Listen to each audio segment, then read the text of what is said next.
Smart ফার্মিংয়ের সকল কৃষক বন্ধুদেরকে স্বাগত জানিয়ে শুরু করছি আজকের এই ভিডিওটি। হ্যাঁ বন্ধুরা, এবছর কি আপনার ধানের বাম্পার ফলন পেতে চান? তাহলে অবশ্যই কিন্তু আজকের এই ভিডিওটি আপনার জন্য খুবই গুরুত্বপূর্ণ হতে চলে, কেননা আজকের এই ভিডিওটিতে আমি আলোচনা করব আমন ধান চাষের সম্পূর্ণ A to Z প্রসেস নিয়ে। কীভাবে আপনারা আমন ধানের জমি নির্বাচন করবেন এবং সেই জমির কাদা আপনারা কীভাবে তৈরি করবেন, সেই কাদাতে আপনারা কোন ধরনের সার প্রয়োগ করবেন, এর সঙ্গে আপনারা কোন ধরনের অনুখাদ্য বা কীটনাশক আপনারা সেই জমিতে প্রয়োগ করবেন, এবং এর পরবর্তী সময় আপনারা কীভাবে সেই চারাটা রোপণ করবেন এবং কতদিনের চারা সেই জমিতে লাগাবেন। তো সম্পূর্ণ প্রসেস আজকের এই ভিডিওটিতে থাকছে, তাই ভিডিওটির শুরু থেকে শেষ পর্যন্ত অবশ্যই দেখুন। আর ভিডিওটি ভালো লাগলে অবশ্যই এক লাইক করতে ভুলবেন না। তো চলুন শুরু করা যাক আজকের এই ভিডিওটি। তো বন্ধুরা, প্রত্যেকটা ফসলের ভালো ফলন পেতে হলে অবশ্যই কিন্তু আমাদের আগে জমিটাকে প্রস্তুত করে নিতে হবে, কেননা জমি যদি আমরা সঠিকভাবে প্রস্তুত করতে না পারি তাহলে কিন্তু পরবর্তী সময় সেই জমি থেকে আমরা ভালো প্রোডাকশন আমরা পেতে পারবো না। তাই আমরা আগে জমিটাকে প্রস্তুত করে নেব। তো এই আমন ধান চাষের জন্য আপনারা কোন ধরনের জমি নির্বাচন করবেন? তো এই আমন ধান চাষের জন্য আপনারা সবসময় বেলে এবং এঁটেলযুক্ত মাটি আপনারা নির্বাচন করবেন।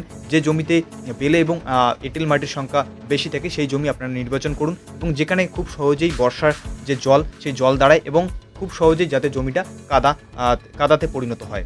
তো এই ধরনের জমি আপনারা নির্বাচন করুন, এবং যেখানকার জল নিকাশি ব্যবস্থা অনেকটা ভালো থাকবে, যাতে অতিরিক্ত বৃষ্টির ফলে যাতে জমির যে জল রয়েছে সেই জমির জল যাতে খুব সহজেই চলে যায়, তার জন্য আপনারা কিন্তু ব্যবস্থা করে রাখবেন।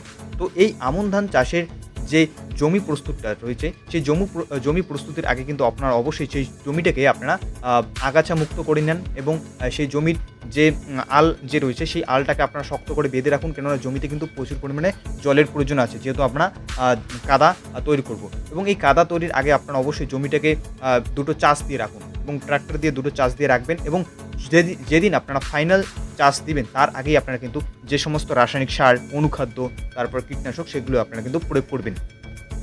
তো বন্ধুরা, এখন আমি আলোচনা করব এই আমন ধান চাষের জন্য আপনারা কাদাতে কোন কোন সার এবং কত পরিমাণে প্রয়োগ করবেন।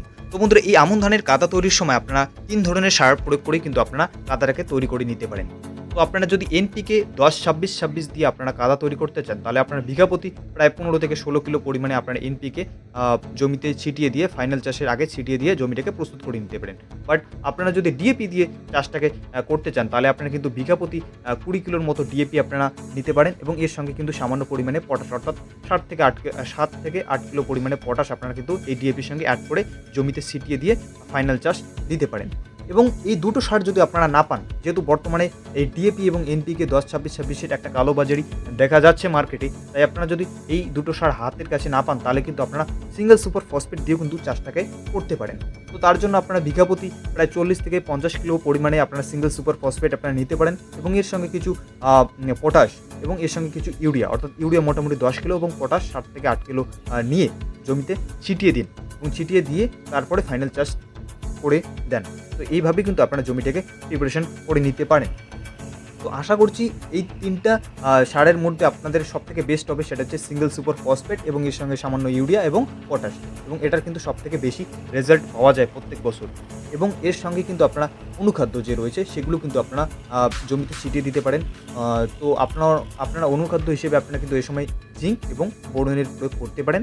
যদি আপনারা প্রয়োগ করতে না পারেন তাহলে কিন্তু আপনারা পরবর্তী সময় কিন্তু আপনারা এটা প্রয়োগ করতে পারেন, যখন আপনারা প্রথম চাপান সার বা 10 থেকে 15 দিনের যে পরিচর্যা হয় সেই সময় কিন্তু আপনারা করতে পারেন। তো এইভাবে জমি প্রস্তুত করার পরে আপনারা কিন্তু চারা জমিতে রোপণ করবেন। তো এই চারা রোপণের যে বিষয়টা, সেই চারা রোপণের জন্য আপনাদের কিন্তু যে চারার যে বয়সটা সেটা কিন্তু সবথেকে একটা গুরুত্বপূর্ণ বিষয়, কেননা অতিরিক্ত বয়সে যদি চারা রোপণ করেন তাহলে কিন্তু ভালো ফলন পাবেন না।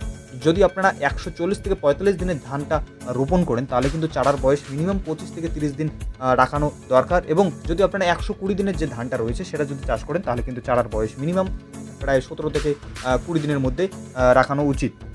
তো এই ধরনের বা এই বয়সে চারা কিন্তু আপনারা অবশ্যই জমিতে রোপণ করবেন, এবং চারা লাগানোর সময় চারার যে ডিস্টেন্স সেটা কিন্তু অবশ্যই মেনটেন করবেন, কেননা চারার ডিস্টেন্সটা খুবই গুরুত্বপূর্ণ বিষয়। কেননা চারা যদি অতিরিক্ত ঘন লাগান তাহলে কিন্তু দেখবেন বিভিন্ন ধরনের রোগ এবং পোকার যে আক্রমণ সেটা কিন্তু বেশি দেখা যাচ্ছে, এবং পাশকাঠির যে সংখ্যা সেটা কিন্তু বৃদ্ধি হবে না, এবং ধানের যে স্ট্রেংথ সেটা কিন্তু খুব হালকা হয়ে যাবে। দেখবেন যদি অতিরিক্ত ধান লাগান সেখানে দেখবেন ধানের গাছ অতিরিক্ত লম্বা হবে বাট শক্ত হবে না। তো এইভাবেই আপনারা কিন্তু চারার যে ডিস্টেন্স সেটা কিন্তু মেনটেন করবেন, এবং আশা করছি এই প্রসেসে যদি আপনারা ধানটা রোপণ করেন, আশা করছি আগের বছরের তুলনায় এবছর যে ধানের প্রোডাকশন সেটা কিন্তু অনেকটাই দ্বিগুণ হবে।